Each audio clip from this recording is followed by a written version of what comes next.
Hello viewers, আজকে বানাবো মচমচে এগ পনির রোল। পনির পুরটা একদম তৈরি করে নিয়েছি। ময়দা মেখে প্রথমে একটু হালকা করে সেঁকে নিয়েছি লেচিগুলো। তেল দিয়ে দিয়ে ভালো করে মচমচে করে ভেজে নেবো। একটা ডিম ভেঙে নেবো, ঢেলে দেবো। এইবার উল্টে দিয়ে ভেজে নেবো। একটা রেডি হয়ে গেল। পনিরের পুর, পেঁয়াজ কুচো, পাতি লেবু, টমেটো সস, এবার আসবে কাসুন্দি,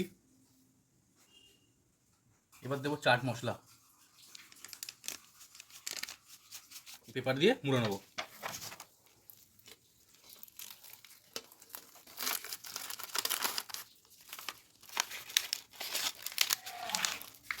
এই হলো সেরা স্বাদের এগ পনির রোল একদম রেডি। আজকের মতো টাটা।